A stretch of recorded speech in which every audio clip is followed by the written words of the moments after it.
This is JS Party, your weekly celebration of JavaScript and the web. We are back. New year, same web dev podcast goodness. We have a lot of fun stuff in the works, so subscribe now if you haven't yet and party with us in 2023.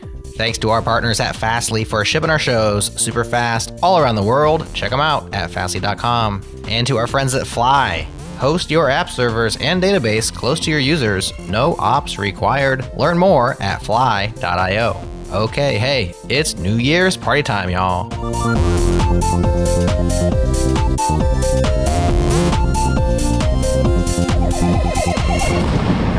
Happy New Year's!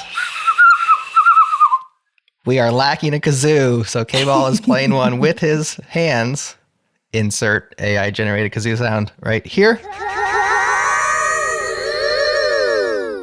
I'm Jerod, I'm your internet friend, and we are happy to be celebrating new beginnings in 2023. Now, little secret, we may or may not be recording this with a couple weeks left in 2022. Don't tell anybody. It's actually January 2023, I promise. But if we say something that sounds stupid in January 2023 because of some recent event that happens maybe at the end of 22, a little grace would be appreciated. If Spotify can wrap a month early, we can too. Fair enough. See, if Spotify can do it, we can do it too. That's Nick Nisi making that claim. What's up, Nick? Ahoy, hoy. How's it going? How are you enjoying 23?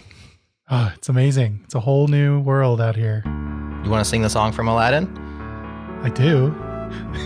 You can just tune down the lyrics and... Okay. I get to be Jasmine, though. I'm not sure about that.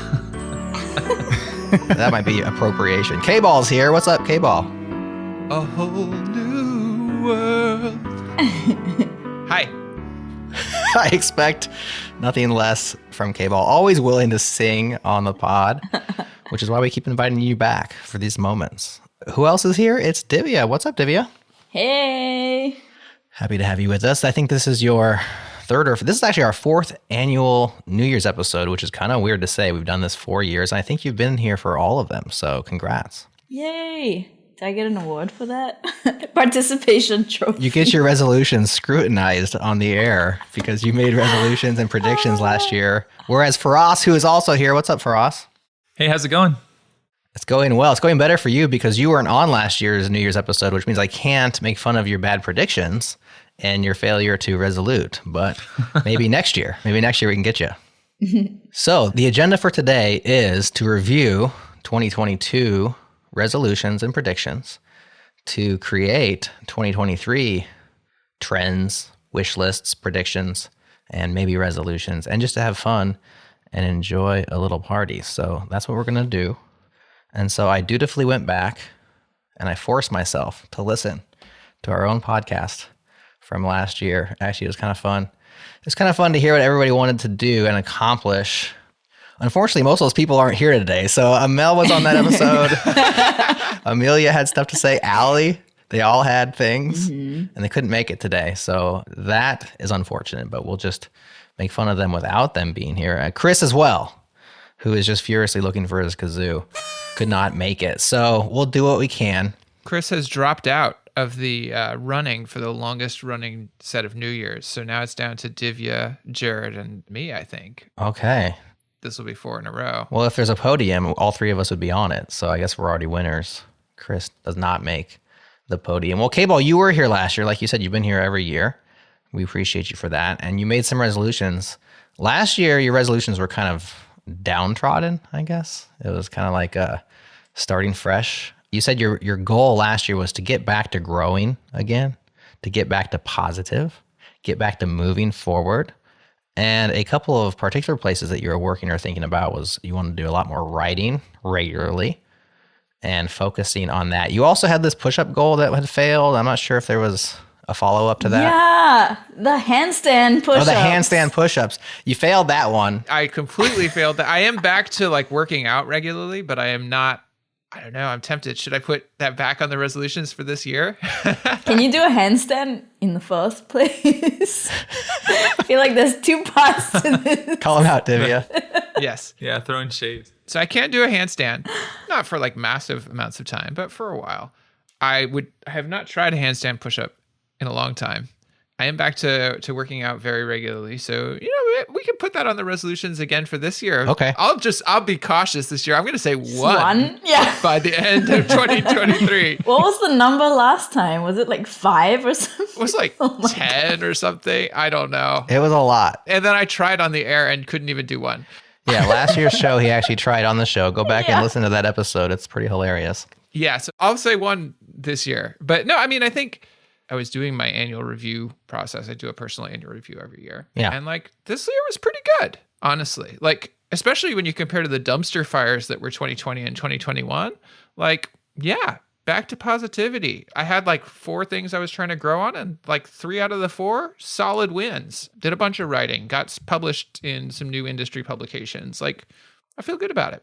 Awesome. Happy to hear that. And I'm excited to hear what you're up to in this new year.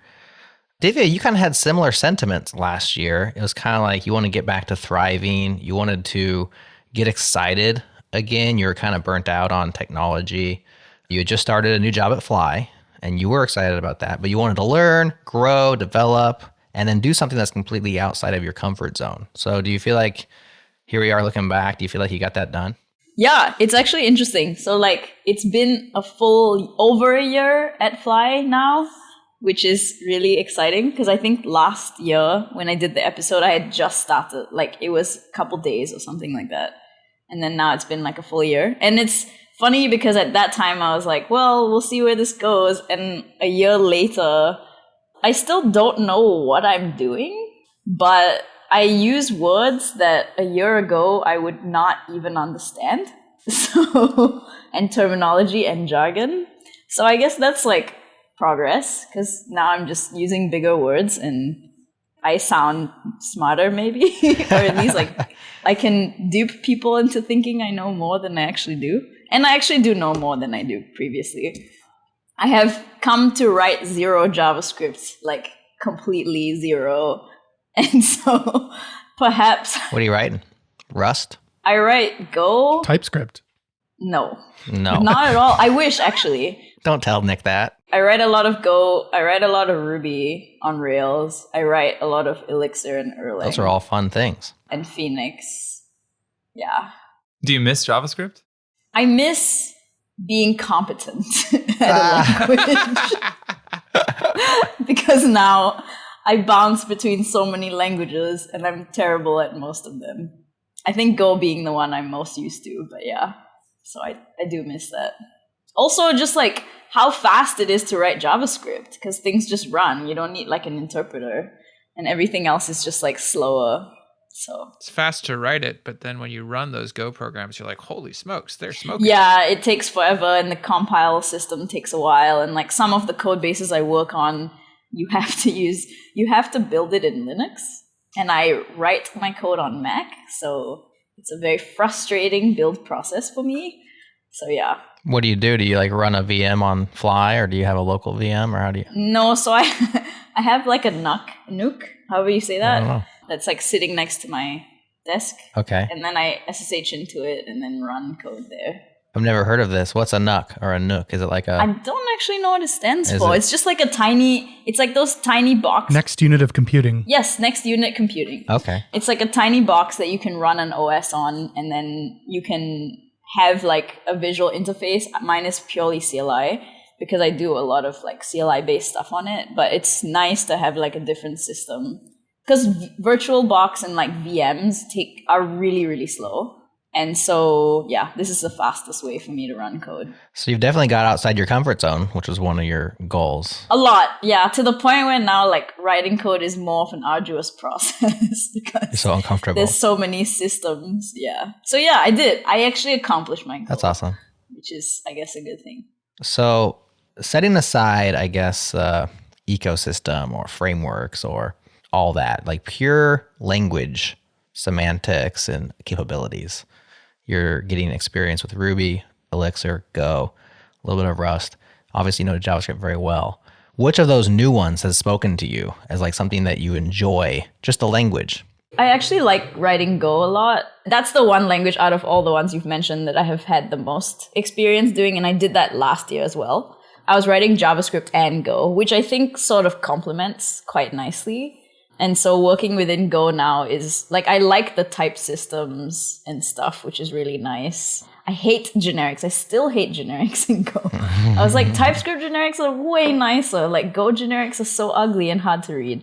And like, just, yeah, in general, terrible. I think I'm biased because part of it has to do with like the competency piece. And I get frustrated when I'm working with a language that I'm not competent. It's kind of like when you go to a country where you don't speak that language and then you have that like frustration where you're like, I'm trying to express myself and like, why does no one understand me? I'm like an intelligent human being. And yet I'm just being like, ¿Dónde está el biblioteca? Or whatever. La biblioteca. La biblioteca. Yeah. But people will work with you. Computers will just be like, nah, broken. Yeah. Well, it depends. It depends on which country and which language. Well, some people won't work with you either. But yeah, I think that's what it comes down to. And then it takes a while to like get competent. And I think the thing for me is like, if you're switching so many languages, you don't really get competent. You get good enough to get stuff done, but then half the time yeah. Very cool. Well, I was on the pod last year, but my only resolution is not to make resolutions. And so I succeeded once again, so we can move swiftly on. Nick and Faraz, you guys weren't on the podcast. Did you have anything you were trying to accomplish in 22 that was like you set out explicitly to accomplish? And if so, did you feel like you achieved that? I'll start with you, Nick. I can't remember. Was this supposed to be like tech related or? Nah, just whatever, man. Yeah. Well, tech related, not to burn out. And it is 23 now, so I guess I succeeded. Yeah, you made it. But maybe there's still plenty of time potentially if we happen to be recording earlier. You're going to burn out between, well, midway through December and New Year's. Yeah, potentially. Are you doing Advent of Code? That'll burn you out. That'll burn you out, yeah. No. I mean, you can burn out on the holidays. I saw an amazing video, like a TikTok or something, of a girl who was like showing her Advent of Code experience. Yeah. Did you see that one? The reality. Yeah. And like it's her sitting down, like cracking her knuckles and sitting at her like computer on day one, like ready to rock. And then she's like, and she's like, that it cuts. And she's like thinking really hard. And then she's kind of like, it cuts again. Her head's kind of down. And then the next thing is just, it cuts to her like full screen, just playing video games. It's like, I'm done. It's beautiful. Sorry, Nick, we cut you off. Keep going. That's okay. It's okay. That's why I'm not doing Advent of Code. And I don't think I've ever done it. I haven't either. Yeah. But on a personal side or a fitness side, I had been going really strong into working out every single day and keeping up trends and things like that. And one goal that I had was to, in a healthy way, stop those trends so that I stopped focusing on them so much. And I made it to, like, I used the Apple Watch and I made it to 802 consecutive days of closing my rings to 1,000 and 2,000 calories burned or whatever. All 3 rings? That's the move ring, and then standing for 12 hours and working out at least. I averaged about 105 minutes. Right. But so you closed all 3 rings for 800 days? 802. Wow. Yeah, but I healthily stopped that, and it was like a choice. It wasn't like I would have been devastated if it was like, oh, I missed it. But I went on a vacation where I was fishing in the middle of nowhere, in the middle of Canada, and I was on a boat for 12 hours. Like, there was just no way I was going to be able to do it, and like that was okay in my head. So ending that trend, and I've like gotten right back on it, and I'm going strong still, but ending that in a non-devastating way was important, and I did it. That's cool. That's cool. Yeah. I've seen like one of my friends just like pacing back and forth like at 11:30 trying to get the last few steps in, or like jumping up and down. And it's like, I don't think that's the point. I don't think that's cool. Like, yeah, that's not the point. Yeah. It's like you're trying to get the data to like look good, even though what you're doing is just not, it's just not what it was supposed to be. They're moving. Oh yeah. And you can trick it in different ways. Like my wife will stand there or sit there because she's not standing, and she'll just pump her arm like this. It's to get her stand goal. She's like, if I pump it enough, it just thinks I'm standing. Stuff like that. And I'm a completionist, so I was on the train of closing the rings. And what happened to me was my Apple Watch broke. And I had to either go get a new one or be done. And like day 1 and 2, I was like, I got to go get a new Apple Watch. I'm going to lose everything. And then like day 3 and 4, I was like, freedom. Like I was so happy not to be tracking myself anymore. I still do not have a watch to this day. It's been like a year and a half now. And it just is like, you know what? I don't need that in my life, it turns out. I had a similar experience, but it was caused by me dropping my watch on the bathroom floor and it landed screen side down. So it shattered. Oh. And then it was still working. I could use it, but probably 10% of the time I touched the screen, I would like cut my finger. Oh, yeah. So I was like, all right, it's not worth it. And so I just took it off. And then I don't know, it was so close. It was like 3-4 months away from like the new watch coming out. And I was just like, right. I'm going to just try Freedom and see how Freedom feels. And it was good. I don't know what that's like. I still wear it every day. Well, you had Freedom for 12 hours on the boat, Nick. It's like the boat. Oh, yeah. It's very similar to like jinns or like genies when they have those like bangles on them. Yes. Yeah. They're basically just like slavery. You, the master being Apple. The apple. Yes. Don't make master happy. My skin had like turned totally like a different color under the like my original skin color without any sun like underneath it. And then even the texture of the skin had changed to be kind of like, I don't know, like it just has metal touching it for like years. And so it just somehow, it's normal now. Mine's like that. I have recently upgraded to the Apple Watch Ultra, so I can go 2 days without having to charge. So it's just on me Wow. like that much longer. Wow. This raises an interesting question, right? So like, what are the benefits and what are the drawbacks? And like, where do you find that sort of happy space? Because like, I got an Aura this year and I'm enjoying it, but I also am like... What's an Aura? An Aura is like a ring-based tracker. So I have this ring on my finger and it tracks heart rate, oxygen levels, and something else. And it like... Sleep too, no? HRV. HRV, yeah, heart rate variability. So it gives me good sleep data. It gives me like heart rate data during exercise. It gives me calorie burn stuff. And I'm like, it's interesting. And I think the sleep data was one of the big reasons I did it. And I wanted to track like how fast my heart rate came back down after workouts and things like that. But it very easily could get into this sort of obsessiveness and like trying to sort of watch for that and figure out like where's the plus minus. The funny thing was it told me things after I already knew it, right? So like back before I quit my job, we had a week where like there were going to be layoffs and there was this and that. And like 3 days into it, my app associated with it was like, hey, your heart rate has been elevated in sleep the last 3 days. Are you stressed out about something? And I'm like, you think? Right. I didn't need you to know that. Exactly. Like I was aware of that actually, that there's some stressful stuff going on, but I guess it does, validate that it will catch that type of thing. Yeah. If you're not aware. The benefit for me, I speak about my Freedom now, but when I first did get the watch and the closing of the rings, I was more latent prior to that, and it motivated me to get moving and to develop good habits. And what I found out was once I had the habits, I didn't need the tracker anymore. And that's why it was like Freedom. And I still continue to this day working out 3 to 5 times a week habitually without any tracking.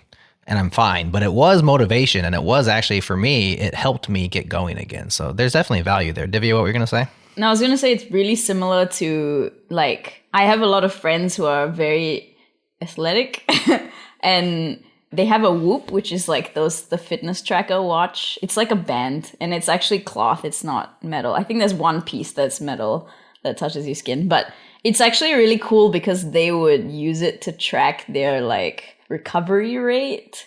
And it tracks a lot of, so especially if you're trying to be stronger. So a lot of them are climbers who are trying to climb stronger. And so you would be able to see data around like, because it would track your sleeping and then from there it would calculate your recovery. And then you can sort of look at the data and try to be better about, I don't think it gives you tips on like what to do, but I think you basically are the one who's like trial and erroring, like how do you make this better? And it's actually kind of cool because it's less about the focus around like tricking the system and like working with like what you already care about, which I think is kind of cool. I mean, data and tracking aside, like it has that sense of like you as a person care about being like your athleticism and your peak performance. So then it like works for your needs in that way, which I think is cool. I bet Nick has one of those as well. I actually thought about it, about having like multiple trackers but I haven't gone down that deep end yet, luckily. Because there's also a leaderboard, which is like, Yeah. I think a lot of my buddies are like very into it. So they're trying to be like, who can get the best recovery? And I think one of them is like, when I sleep on the floor, my recovery is like through the roof. That's awesome. I was like, all right, cool. Those are extremists. They're willing to go to extreme lengths in order to Yeah. have extreme results. Yeah. That's cool. That was the focus for me though, was like, oh, if I just like, stay on the streak, like it'll form a habit. And I surpassed that a long time ago. Like I didn't need 800 days to say now I'm in a habit, but it was just fun to kind of keep it going and see where I could go. And I thought about like going to 1,000 or beyond that, but I was like, if I just end this in a healthy way on my own terms, it won't be like a devastating thing when it accidentally happens. Yeah. There's an interesting psychological piece of that, which is there's been studies that show like the most important thing for staying on an exercise routine is not the initial habit, though that's important. It's how do you get back on after you disrupt it? Yeah. And the danger with a mega streak like that is if you break it accidentally, does that then demotivate you from getting back on it? Whereas in your approach, you're like, I'm going to deliberately break this, but still keep going. Yeah. I think that's good. I wonder if these things are as useful for helping people get back on the wagon as they are for sort of that initial streak. I care much less about the data now. I'd still track everything, but I'm mostly like doing like strength training. So I'm mostly tracking like progress and how much I'm lifting and things like that. So it's not nearly as much about the rings as it once was.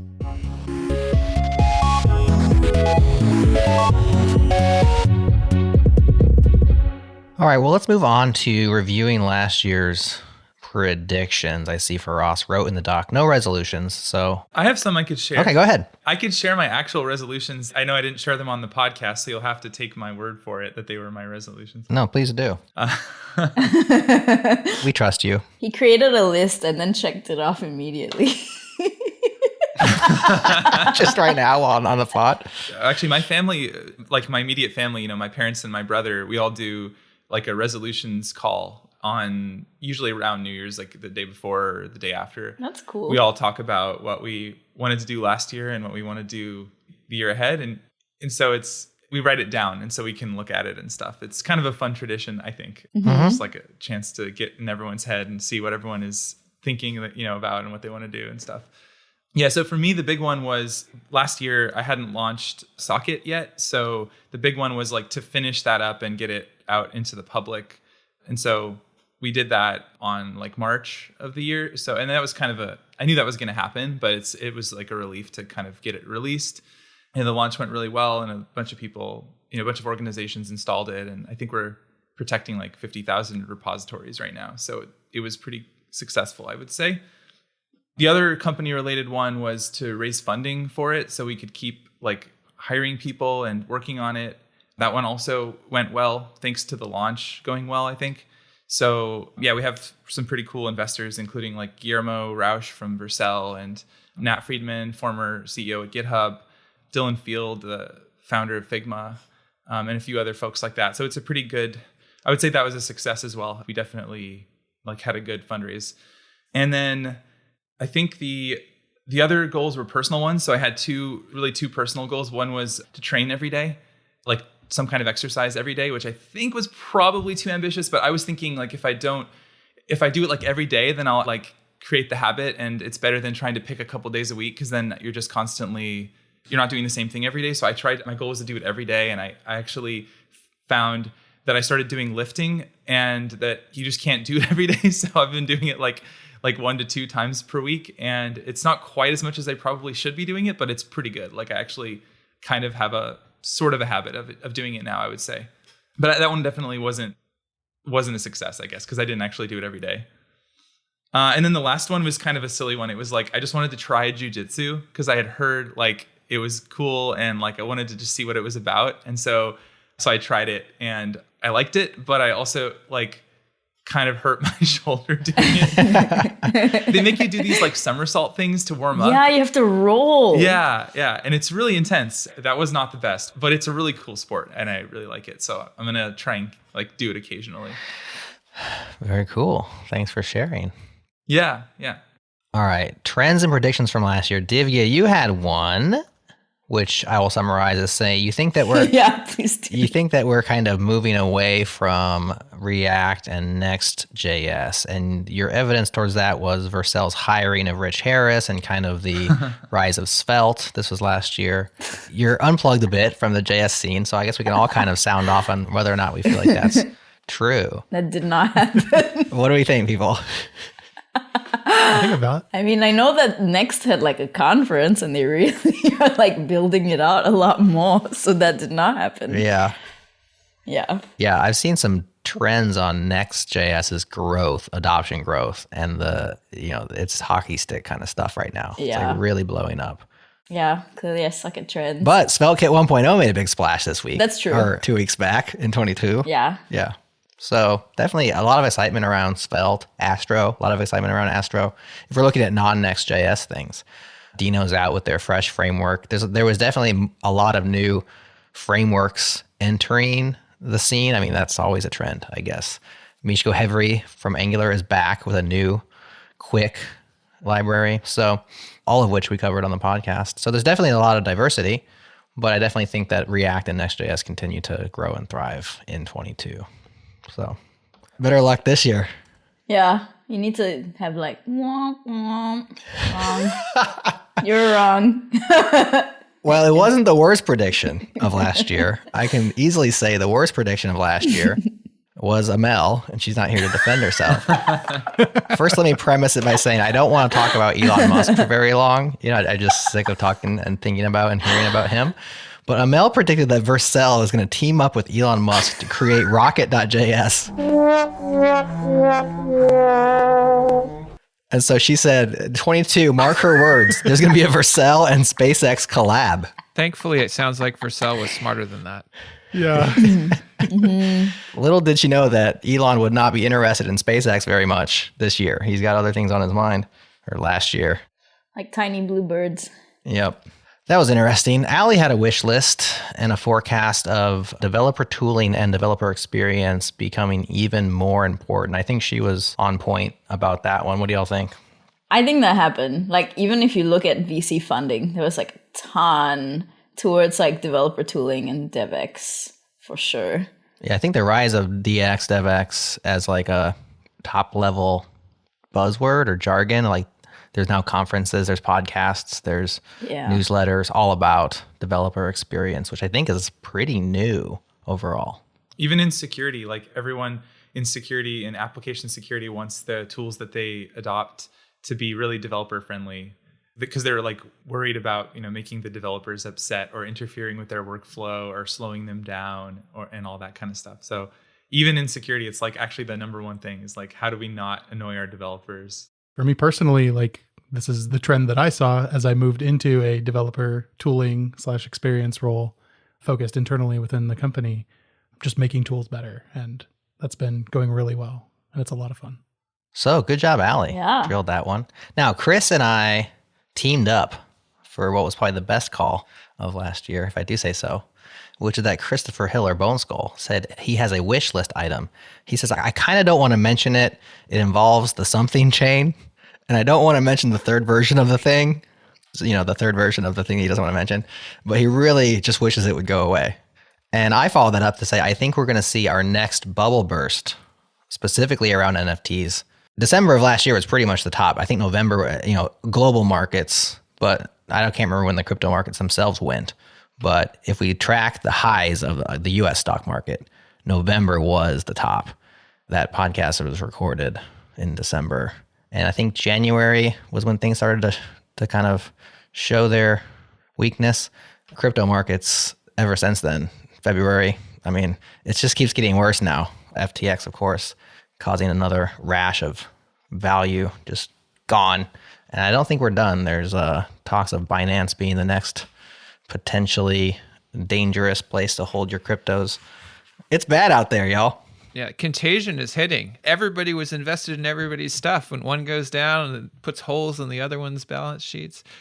Has anyone heard from Michael Rogers recently? Wasn't he like huge in NFT stuff? I just spoke with Michael a couple of weeks back. I can't remember when it was.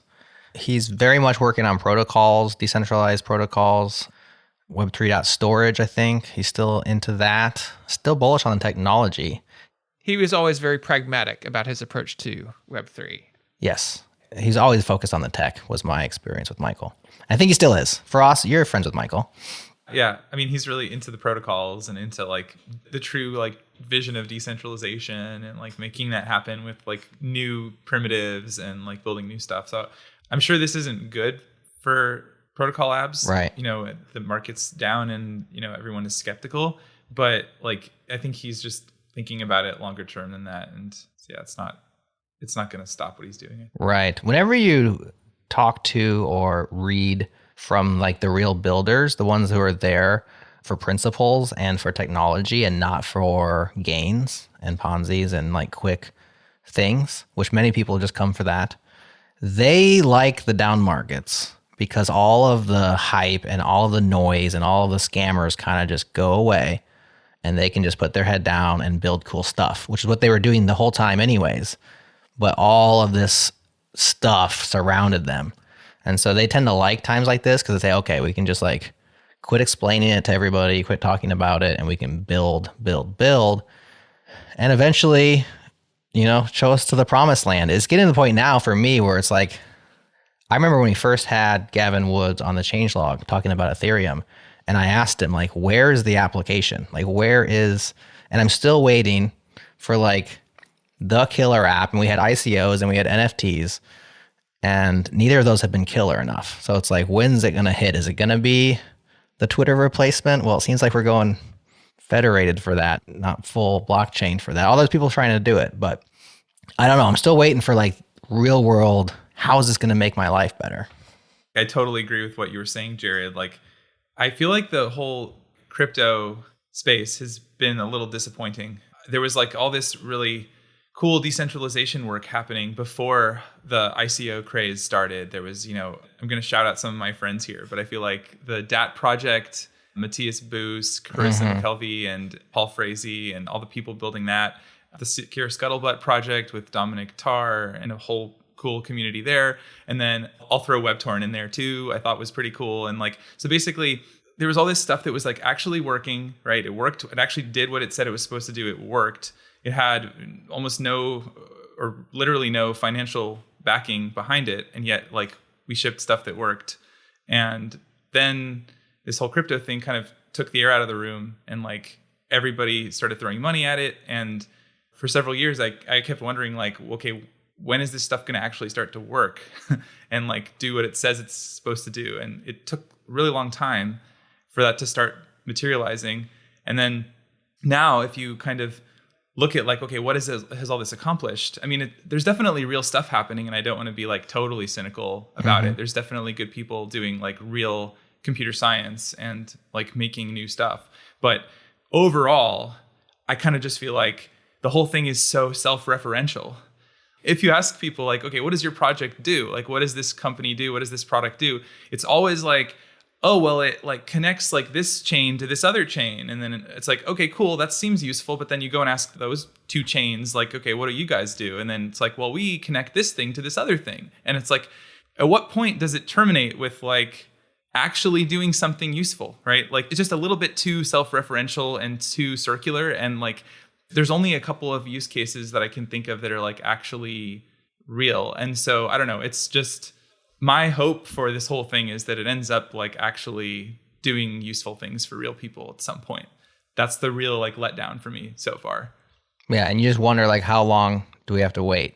You know, because for a long time it's like, well, it's young technology. And now it's like, well, it's like 15 years old. I don't know. Eventually it should manifest, and it has in small ways. I mean, DAOs are interesting. Like the fact that you can do that is interesting. Like it never could be done before, but it hasn't really shown like much value for many people. Like it's not like the web, which is what the comparison always is, which obviously was like hugely valuable to a global audience and has provided a lot of people. I'm going to pick a bone with never could have been done before. DAOs? Yeah. What does that do that a co-op doesn't do? Yeah, don't have to be with the people and know them. I mean, co-op is like, here we are, we're going to go down to the warehouse and I'll decide on some stuff. Do any DAOs where you don't actually interact with the people function? Because the key problem with DAOs is like you're trying to coordinate humans. So you need human interaction there. The purely technical ones that I've seen fall flat on their face. They end up fighting or being co-opted. Like they're not working. Well, what about the one that bought the U.S. Constitution? Like that achieved its goal, and I could get involved in that and not have to know or talk to the people. Like I could be part of that from afar. Wait, did it? I thought it lost. I think it did not buy it, and then all the money disappeared because of crypto fees. The gas fees, yeah. Oh, really? Yeah. If they didn't have to pay the gas fees, they would have won, but they had so much to pay in gas fees that they lost. Oh, snap. Right. This could have worked relatively straightforwardly had they tried to organize people via, like, I don't know, a bank account or something where the fees are minimal. Right. I think gathering the money into a bank account globally is still today very difficult and slow. But they failed, I guess. So bad example. Was there one that worked? That's the one that came to mind.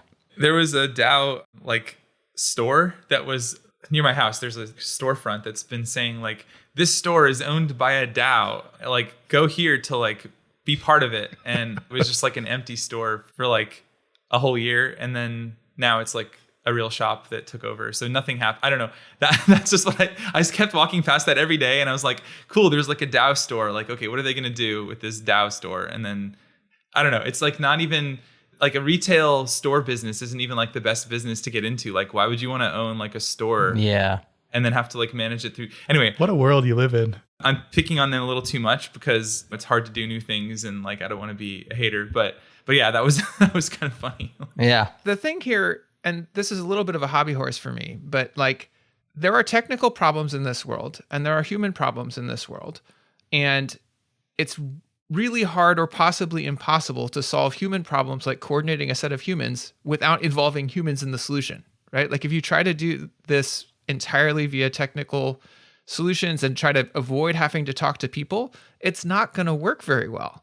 Software as law or whatever, or what is it, code as law, these sorts of things, they don't work very well because humans are error prone. Code is buggy. Situations change. Like you need the flexibility of humanity involved to solve human problems. Yeah, fair enough.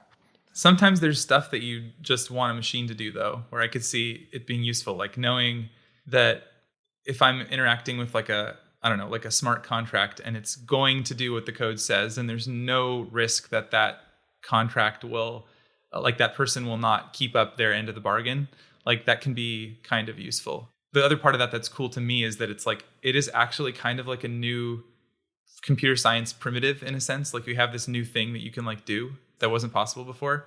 I just would like to see people doing more interesting things with it. And I think the part where it seems to fall down today is related to what you're saying, K-Ball, which is like anytime it needs to touch the real world, like this DAO store, for example, like it probably, was coordinated through a contract and there was these rules and stuff. But at the end of the day, somebody has to go and like make the store work, open the store up. And then at that point, you're just sort of like, what are they doing? They're basically like, there's no way to validate that they're doing, like, as soon as it connects to the real world, it just falls apart, right? There's no way to make sure that happens. And that all involves like trust and humans and stuff like that. And so, yeah, that's the problem I see. Or conditions change, right? Like we set up a contract under one base of assumption. I mean, you're doing a startup, right? How often have you changed your understanding of the problem and had to update your software? Yeah, pretty common. Yeah, pretty frequent. If there's no mechanism for changing, for example, a smart contract because conditions have changed, like what use is this situation, right? And in the non-software as law world, you end up recourse, you end up going to court, you end up doing whatever and interacting with humans who can look at a situation and say, oh yes, here are these things that we didn't account for. And yes, we need to deal with that. And here's the mechanisms we have for doing that. And that whole ecosystem of discretion of like, we're actually trying to do something real here. And we acknowledge that the world is variable and unpredictable. And we have frameworks for dealing with that, like doesn't exist in this world. Mm-hmm. I mean, yeah, I'm not like the most up on this stuff. We should bring Michael on and talk about it. I think he would probably say that like there are a bunch of cases where you don't want discretion, like where you just want to know that it's going to happen in a certain way. But I'll defer to him to make that argument since I'm not really from the crypto world. I would say I'm more of the OG decentralization. Which decentralization is phenomenal. Yeah. Right? Like, don't get me wrong on that. I do like the idea of decentralized organizations, Yeah. but they should take into account the fact that they're organizations for human beings and try to work that way. Yeah, with BitTorrent stuff, I was always like, I loved that it was just people deciding to contribute their bandwidth and just be part of it. So when like the crypto stuff started happening, there were all these people that would say, wouldn't it be cool if you could pay a fraction of a cent for every megabyte that you're getting from the peers in the system? Wouldn't it be cool if we could like, pay people for their bandwidth and stuff? And I was like, actually, it's kind of cool that everyone just shows up here in BitTorrent land and just kind of shares with each other. And I didn't get the fascination with that myself. I was like, it's actually cool that we have this social system that sort of, people just share. And I don't think it's actually an improvement to financialize it in any way. But yeah, that was just me, I think, because a lot of people were really excited by that. I do think that's cool. I think you have a lot of situations where people don't share. And so there's less content, less value. And so if there was a financial reason to share. Mm-hmm. So like I had seeded torrents before, and then like eventually I'm like, I'm going to turn it off now. Or I find ones where it's like, there aren't any. Like, here's the content. It's got a tracker. I don't know how it works for us. You do. There's a tracker for this thing. And there was people doing it and no one's doing it anymore. And I'm like, well, that sucks. I can't download it.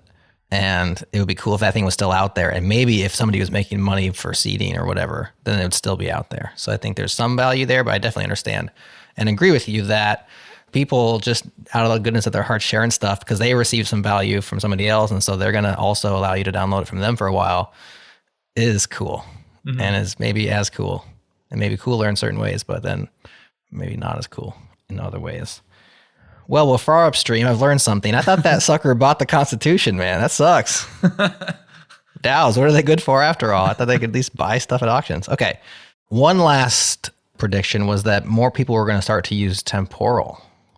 And I think this one also is not true because it looks like it's still not done yet. Is it out in any browsers today? I think we all want to be using it. These are the new fancy API for working with dates in JavaScript.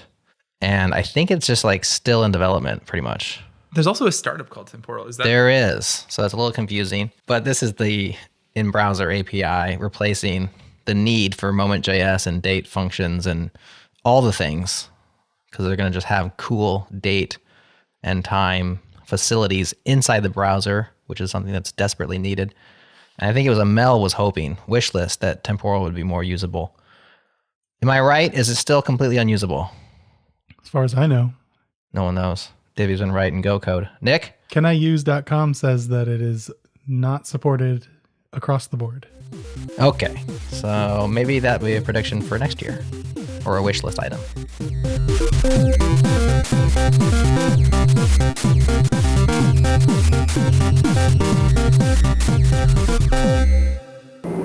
We are going to ship in 3, 2, 1. I'm Gerhard Zoo, host of Ship It, a show with weekly episodes about getting your best ideas into the world and seeing what happens. We talk about code, ops, infrastructure, and the people that make it happen, like charity majors from Honeycomb. We act like great engineers make great teams, and it's exactly the opposite, in fact. It is great teams that make great engineers. And Dave Farley, one of the founders of Continuous Delivery. Start off assuming that we're wrong rather than assuming that we're right. Test our ideas, try and falsify our ideas. Those are better ways of doing work, and it doesn't really matter what work it is that you're doing. That stuff just works better. We even experiment on our own open source podcasting platform so that you can see how we implement specific tools and services within changelog.com, what works and what fails. It's like there's a brand new hammer and we grab hold of it and everyone gathers around, we put our hand out and we strike it right on our thumb. And then everybody knows that hammer really hurts when you strike it on your thumb. I'm glad those guys did it. I've learned something. Instead, yeah. I think that's a very interesting perspective, but I don't see that way. Okay. It's an amazing analogy, but I'm not sure that applies here. Listen to an episode that seems interesting or helpful, and if you like it, subscribe today. We'd love to have you with us. Let's move now to 23 and looking forward and talk about what we hope happens, what we think will happen, ideas, bold predictions, complete guesses. Where do we see things heading. I think TypeScript's going to finally disappear this year. Just kidding. Let's go to K-Ball. What do you got? 2023. Yeah. So my prediction, which makes me really sad, is I predict that Twitter is going to go into bankruptcy. I don't think it's necessarily going to be a massive tech failure. Early on into the Elon massacre and, laying off of everyone was like, oh, the system's going to completely fall apart. It hasn't yet. There's a lot of holes around the edges. I don't know. But I think their ability to save it, they've completely torched their advertising base. Mostly Elon has completely torched their advertising base because nobody wants to get close to that dumpster fire. And they're on a crash course for tons of lawsuits in the EU around how they were trying to lay people off against the local laws, lawsuits around privacy and all these different things. They're trying to get away from employee contracts in California. They're going to be lawsuits here and there. Like, the dude is like, oh, nobody can constrain me. And he's going to find out that actually governments do have a lot of say on different things, and you can be fined a heck ton of money, and they don't have that much money. So I think they're going to go bankrupt. It's anyone's guess as to what's going to happen after that point. I mean, I loved Twitter as a service. I still am on it despite all of the different things. I do think it's gotten a lot worse in the last few months. There's a lot more trolling. I got like porn images in threads that I have never seen that. They used to actually have like reasonable content moderation. It was not great, but like that all got laid off, I think, too. So I guess my ideal outcome would be it goes bankrupt. They sell the service to somebody who actually gives an F about it, because it's not clear that Elon does other than just like stroking his own ego. I haven't had the personal experience that you've had with the service. Everything seems to work okay. I haven't seen any porn or weirdness. For me, content-wise, I'm just sick of everybody talking about Twitter all the time on Twitter. It's the self-referential thing that Frost was talking about with crypto is now hit Twitter too. Yeah, it kind of is. Like, it's just like, I'm just so, and I know it's just like on our minds because it's like such a big, and in the tech industry and for us, I mean, I've been on Twitter since 2009. That's like a large portion of my adult life.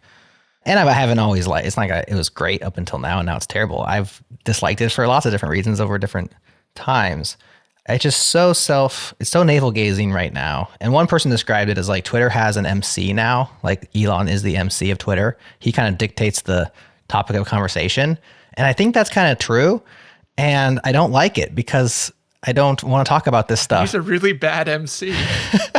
No, he's achieving his goal because the derisiveness is what gets people to look at it. I mean, it's why none of us are on Facebook or talking about going to Facebook, because they capitalized on hatred, and not necessarily hatred, but just like getting everyone angry about something. And he's trying to do the same thing at Twitter, and he's succeeding, and it's making it a terrible place. And like tech Twitter is not a happy place anymore because it is all self-referential. And that's like the big problem. But I think that he thinks he's winning by being the villain of the day every day. So you think it's going to go bankrupt in 23? I think that, like K-Ball, I've had a lot of good moments on Twitter. I've gotten jobs through Twitter. I've had a lot of connections through Twitter. I think that it's probably been dead for a while though. And we're just like seeing it now without the facade of what it used to be. I've been on since 2007, not to one up you there. Oh man, you're cool, Nick. I don't know. It's sad, but at the same time, like, I still have an account there. I occasionally go look at it, but I'm not really posting anymore. And it's not like I feel like something's missing. And I'm not filling it with Mastodon either. I'm spending a few minutes a day looking at that too. It's not really like there's a hole that I need to fill with something now. It's just like, it's not there, and that's okay. And that's how I've felt about it, which is surprising to me because before I would have said that I'm addicted to Twitter. Right. Any other thoughts or reactions to K-Ball's prediction? I feel like my experience has been very similar to K-Ball's, that like every day I get mentioned. So mine is not like what K-Ball, mine is just NFT threads. I just get added to a bunch of NFT threads. Really? Constantly. Is every day at this point. And then I have to basically like leave conversation and block. So at this point, like I don't actually get any engagement besides that. Like all my Twitter alerts is that. And it's very frustrating because there's just like no way around it. It's just, it just is. The engagement is at an all-time low. I talked about this on some other show, but we have Go Time does those unpopular opinion polls. Yeah. And we post the polls on Twitter. We always have. We put the opinion out and then the poll as the second tweet on the thread. And now Go Time's on Mastodon, so we are on changelog.social. And so now I'm just posting to both places when we do those threads. And Go Time's Mastodon has 1/40th of the followers, and they get more votes on the polls. Like 10,000 people follow Go Time on Twitter, and we get like 20 votes on the polls. And these are like people who are ostensibly interested in like having conversations around these topics. There's just no one's there, actually. That's what I've noticed on Twitter. For us, you were going to respond. Oh, I mean, I guess I agree with a lot of the feelings about like how Twitter's a little bit less fun to use and folks aren't using it as much. I've definitely seen that too. I would take the opposite side of that bet, though, that they'll be bankrupt next year. I feel like the advertisers will, I mean, I could be wrong on this, but I feel like they'll probably come back. I mean, I think with all the layoffs, they're probably profitable at this point. So that might give them a lot of time. Yeah, it's a skeleton crew. Yeah. I think K-Ball's point about the fines, like if they actually start getting sued successfully for large sums, that could be problematic. And the question is, how long is he going to self-fund, stuff? And he's selling off a lot of his reserves at this point. I don't know. Yeah. Tesla stock way down. I don't know why he wanted to step into this whole social area, because if you think about like all the social networks just always get hauled in front of Congress, and like you just have this like everybody hates you as soon as you are running one of these things, because you can't make anybody happy. Both sides think that you're censoring them or you're not censoring or whatever. It's just like a huge, I'm just surprised why anyone would just like subject themselves to that whole thing. And like, And he's been leaning into it. Like it's an impressive level of self-immolation. Well, I think it was like bravado, and then he actually got stuck buying it. And so now he's like, well, if I'm going to buy it, I'm going to go all in on it. I don't think he actually wanted to. I think he wanted to act like he was going to and then not. And then he had to, because the way he stated the contract was like he didn't have to do any due diligence. Remember, he waived due diligence on the contract. And so I think he's like, well, I'm buying it, so now I'm going to do it the best I can. Anyways, I didn't want to talk about Elon Musk too long today. So let's move to our next prediction. Well, I'm glad Faraz took the other side of the bet, though. What should we wager? That means you both have to be on next year as well. That's right. I was going to say bragging rights at next year's New Year's show. Yeah. I think Nick's with you on that one, K-Ball. I'm going to go with Faraz. I'm going to say no bankruptcy in 23. And I will wager Faraz's Apple Watch. The shattered one? Yeah, the shattered one. I think it's important talking about this, though, briefly, as brief as possible, just because like tech Twitter has been such a big thing. Like that's where you go to hear about things, like all of the big frameworks and everything, and all of the tech people that are the Rich Harrises and the everyone's on there talking, and you get like a live feed into their stuff, and you can reply to them and they reply back. And like there's a good dialogue that has been there for so long. So that's why it's like so important to us. Whereas otherwise it's just like this middling social network that nobody uses outside of tech and politics, really. And I think that it doesn't matter if it's bankrupt or not, because I think that they're going to lose that. I don't think that it's going to be the place for tech anymore. And so you can make that bet, and next year that will be the first time we talk about it in 6 months, because we're just off of it and somewhere else would be my prediction. Okay. I guess I would still take the opposite bet there. Like I mean, I haven't spent that much time on Twitter recently, so I don't know how much things have changed. Maybe they've changed more than I expect, but I feel like Twitter will still be where tech happens. I don't feel like Mastodon is going to take off. I don't think it's going to be Mastodon. Here's my wish list item, okay? Every developer goes out, registers a domain name that they own, use their name, use their handle, call it whatever they want. They publish their thoughts on said domain, and they provide an RSS feed for everybody else to subscribe. Yeah, basically. What if we wrote on our own websites and just like did the web? Old school tech. It's cool. Yeah. That's honestly the best. Let's do it. Yeah. Who here still uses an RSS reader and like reads it daily? Me. Okay, awesome. Me. All of us. Yeah. Yeah. That is cool. Just use Pocket and like everything goes through. Nice. Okay. So it's feasible. I use Reader. Oh, nice. REEDER. It's great. Well, that's heartening for me to know that all of us are doing that. Hopefully all of our listeners are doing that as well, and everybody gets doing that. and we can just talk to each other from our own websites, and we can use all the cool new web technologies like web mentions and stuff. I don't know how all that stuff works, but we can try it. We can talk about that. What works, what doesn't. Let's go old school, back before we centralized all of our thoughts on other people's websites. Yes. Okay, moving forward now. Divya, forecast. This year was basically the return of SQLite because everyone was using SQLite. Yeah. Like Fly basically acquired Lightstream, or like we basically adopted it. It was like an acqui-hire situation. Right. And so now we support SQLite, and then there's like a lot of other companies that are doing similarly. I think, is Cloudflare's D1 SQLite? I think it is. They have a SQLite-based service. I'm not sure if it's that one, but Yeah, so they had like a KV for workers. I think it was like R2 or whatever like term they used. That's their S3 alternative. Their S3 version. Right. And then recently, I only know this because I'm friends with Rita and I went to a meetup in Singapore. Okay. And she talked about it. But so D1 is like their SQLite offering that's sort of like different than R2 because R2 is KV and then D1 is SQLite. So yeah, like, and there's a lot of other companies that are sort of offering very similar and like moving in that direction, which I think is really cool and interesting. And it's also like kind of filling this gap because right now it's like everyone, I don't remember if last year we probably did like talked about Edge because I'm pretty sure every time we're on the podcast, I'm like talking about Edge. Yeah, I think we did. And so the thing with Edge is like now you have the issue of like your data being like co-opted alongside your apps, which is always like an issue. And SQLite sort of is really nice for distributed systems in that way because you're embedding data directly onto the hardware essentially at a high level. And so, yeah, it's kind of cool to see that similar to how we're going back to like RSS feeds. And there's like a cycle. I think we're seeing this cycle and this return back to like, I guess I would call it an old school technology, even though it still works today. And I think it will continue. Relational databases are back, baby. Yeah, database. Yeah, exactly. It's back. And like people are building companies on top of it. Like you have PlanetScale and you have Supabase. I mean, Supabase is obviously not SQLite. It's Firebase style, I think. And Postgres. And yeah, Postgres. So yeah, you just see a lot of these, which I think is going to continue into next year. Mm-hmm.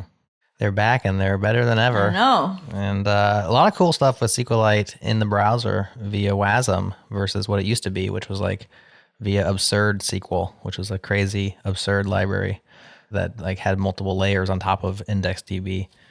So very cool stuff. The SQLite folks are putting work into, I wouldn't say modernize, but like add new ways of using it that didn't previously exist. All right, let's go to Faraz, forecast for us. What's going to happen this year? So I have two predictions for 2023. So the first is, and this is really just kind of the continuation of a trend. I guess both of mine are really like continuations of trends that are already happening, I think. So the first is that all the biggest open source projects seem to be backed by companies these days. I have mixed feelings about that because I love independent open source, published by just like random individuals, just doing it out of the love. But it's kind of unavoidable. If you look around at all the projects that we use, they're usually all backed by companies. And that's actually kind of a good thing in some ways because they get a lot of support and they get a lot of money and stuff put into documentation and all this other stuff. So yeah, I just think about the stuff I use. I mean, Next.js, React, VS Code, all that stuff has big companies behind it. And so I just predict that trend will continue. The other prediction is if you look at 2022, there was several headline-grabbing supply chain attacks involving NPM packages.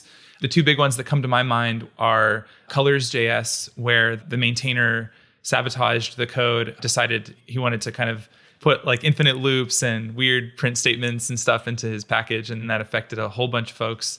And then the other one was the Peace Not War package, where the maintainer of that wanted to protest the war and did that by deleting people's hard drives if their IP address appeared to be coming from Russia. And so those are the ones that stuck in my mind. So I just predict like there's going to be more of this stuff. I know that like NPM's done some good stuff on the security side with like, mandating 2FA for popular packages and stuff like that. But I just feel like there's still so many ways that the maintainer themselves can go rogue, sabotage their code, or can add a new maintainer who turns out to be like an attacker in disguise, or just biding their time and then they turn evil at some point. So I just feel like despite the progress we've made, 2023 is going to have several more of these headline grabbing attacks in packages with millions of downloads. So yeah, just stay on the alert for that and do what you can to avoid it. Well said. We will see. We will see if you are right this time next year. Nick, do you have any wish list items or predictions for 23? Yeah, predictions wise, I think that like we've had the framework wars, and that's very tired. And I think that in 23 and going forward, like it started in 22 and it's really going to take off more in 23, is we're just moving that a layer deeper with like engines for running JavaScript, right? So we have Bun, we have Dino, we have Node. I think my prediction would be that they end up making Node better rather than one of them supplanting Node. But the competition is great. And then at the almost at the same level, I guess, we have NPM, we have PNPM, we have Yarn, and PNPM is a joy to use. And I think that it will also bolster probably NPM and make it much more of a joy to use. But they've added a lot of good features too. I don't know how recent the workspaces stuff is, but the workspaces stuff in NPM is fantastic. It's really good in PNPM too. And the competition is going that layer deeper and pushing everything forward, which I'm really excited about. And I think that the ability to use most NPM packages within Dino really makes it a bigger contender too. I agree with that one. Okay, so real quick from me, I'm going to go in the AI space and I'm going to predict a change. So we've had different winters and summers of AI. We're in a bit of a summer right now. We've had a lot of big ground shaking things from Stable Diffusion to ChatGPT, a lot of excitement, and we've seen some real world uses with GitHub Copilot, etc. I think we're going to continue to see that trend for probably the next 3 to 6 months. And then I think we're going to hit a plateau again. And we're going to have GPT-4 is going to come out and it'll be slightly better, but we've already kind of seen what it can do.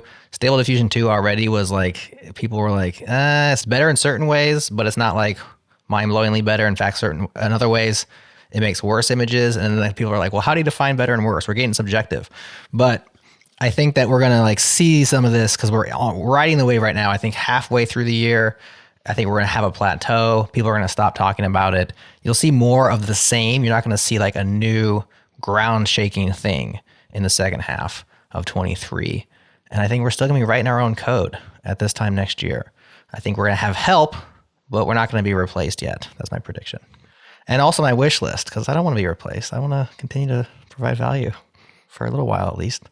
Until I retire. What age do you retire these days? Does anybody retire still? Do we get to do that? I don't know. Not in this economy. Used to be you put in your time and then you got a pension or something and then they took care of you.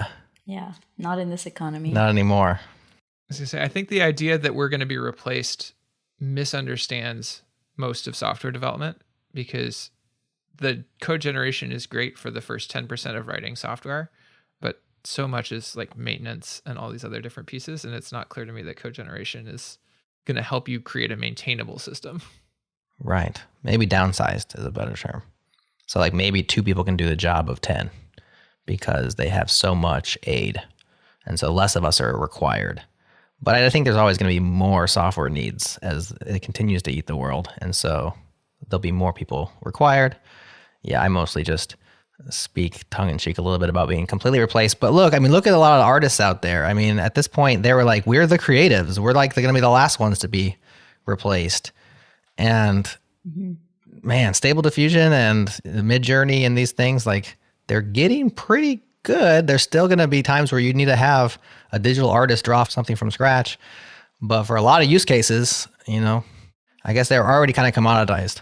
Well, a lot of the AI pulls from existing artwork as a source. So technically... Yeah, so there's that. They need that as a source. It's not drawing from nothing. Well, eventually the thing eats its own tail, That's fair. Yeah. You can take ChatGPT's output and feed it back into it. That's kind of freaky, but you can do it. And so, this is actually a problem going forward for Stability AI and the people doing these large image models, is that they won't be able to differentiate from original works from their own created works. And so how do you even not take your own input as you retrain the model anyways? This is where society gets fixed in time. Basically, they're only going to be able to use stuff, images to train on that were before like 2020. And so human culture will not evolve. This is not my prediction. That sounded pretty good. I'm just randomly speaking my thoughts. Human culture will not evolve. It will be basically just iterations of 2020 forever. Right. So one thing that's cool about our transcripts and the fact that we've been doing them for a few years now is they're a part of these models. Like our words on JS Party, as they've been transcribed and then sucked in as input to GPT-3 and 4 and so on, we are part of the hive mind now. Like your words are in there. Ooh, I wonder if you can ask ChatGPT to like explain something like Jerod would or like Nick Nisi would. I've tried and it outputs something. It doesn't look like what I've said, but it doesn't just tell me I can't do that. I don't know who that is. So there's hope there, I guess, maybe. Like, sorry, Nick, you don't talk enough on the show. Specifically, it doesn't come up and say ahoy hoy like as the first thing. Worthless. We will not be replaced anytime soon. I think that's fair to say. If it can't get ahoy hoy semantically associated with the term Nick Nisi, then I don't know what it's doing. All right, let's do resolutions rapid style. If you got one or two and you want to put them on the record so we can test you next year, please shout them out. K-Ball, you've written something. Please go ahead. Yeah. So I quit my job beginning of this month. I've been jobless unemployed for 2 weeks now about. And my resolution for this year is to have a sustainable income without needing a job. So some amount of consulting, some amount of coaching, training, doing a bunch of stuff in that space, a lot of publishing of different sorts. I'll be podcasting. Expect to hear me on JS Party, all these different things. But my resolution is sustainable income, not losing money. Congrats, Cable. Awesome. Yeah, congrats on solo free once again.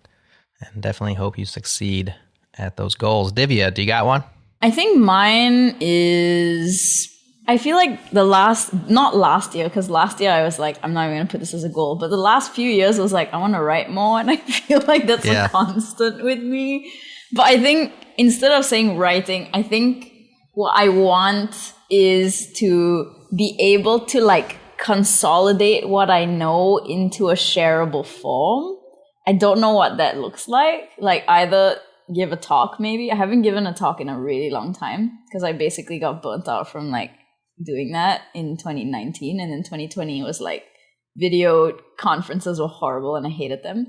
But I think it would be really cool because what I'm learning and what I'm working on is really interesting, and I haven't felt confident enough to explain it to somebody else because I don't feel like I know what I'm doing half the time. I'm just like, I think I have a general idea of this. Like, I can explain gRPC maybe, but it's just I want to get better at doing that. And I think it would be really cool because I think what I'm doing is I have this whole rant that I sometimes go on about how what I'm doing is not hard. It's just more difficult to get the knowledge. Like, so when you work in web and you do front end, back end, full stack, and anything in that domain, there's so much information and resources around how to get stuff done, how to do things, the concepts.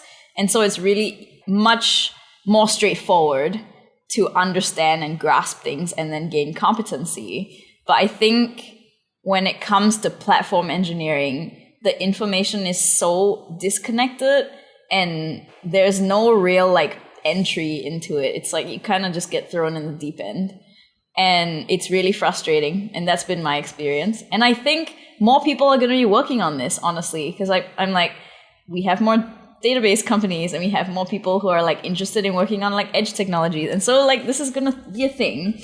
And so I think it's possible for this to be learned.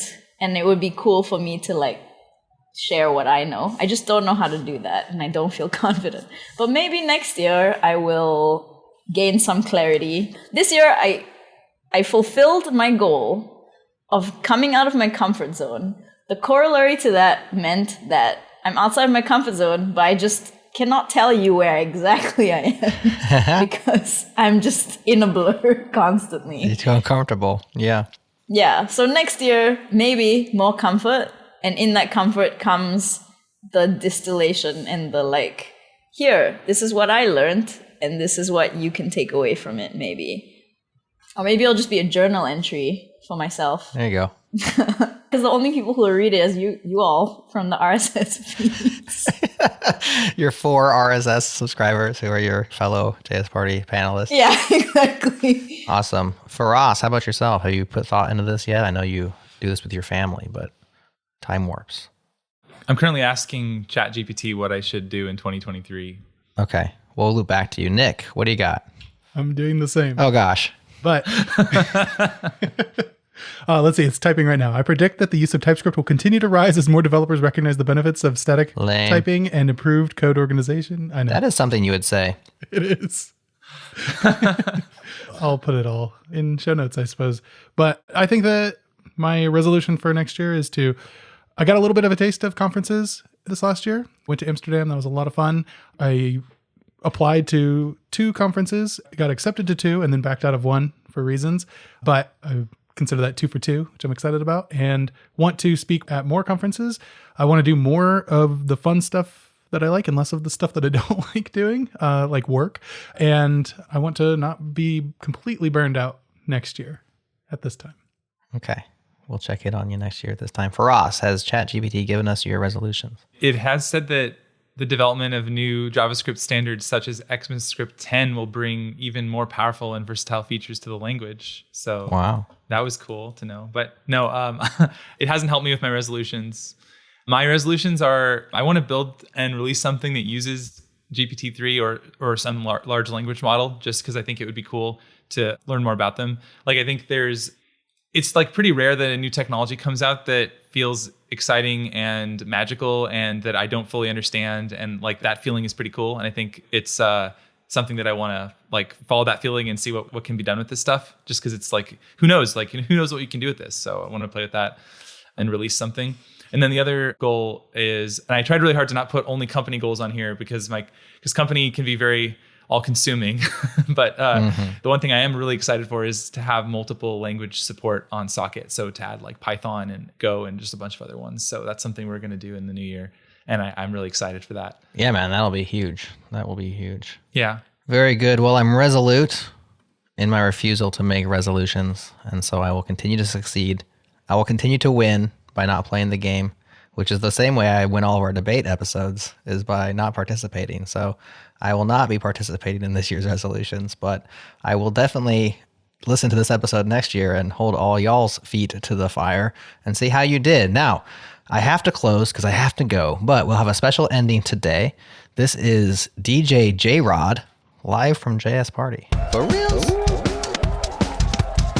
For reals? Say what? For reals? Oh, yeah.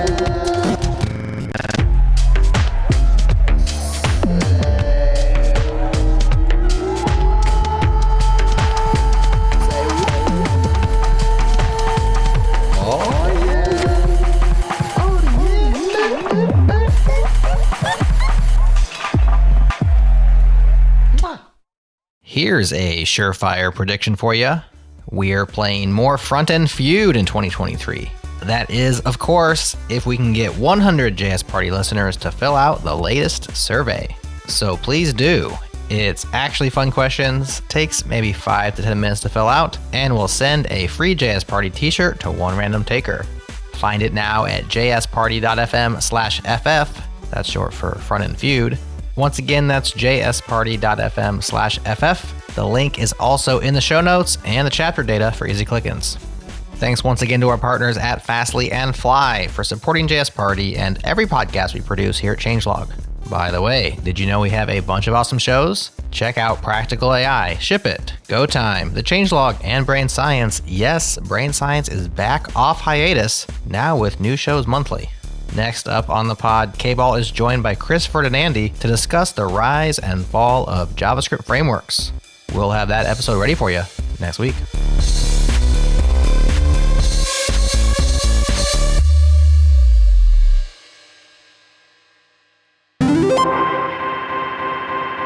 I haven't tested my soundboard yet. Let me make sure it's working. His beloved TypeScript. Could you hear that?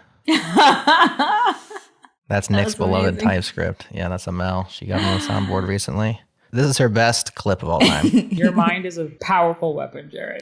That's the best one. You just play that as a motivational When I'm feeling down, anecdote.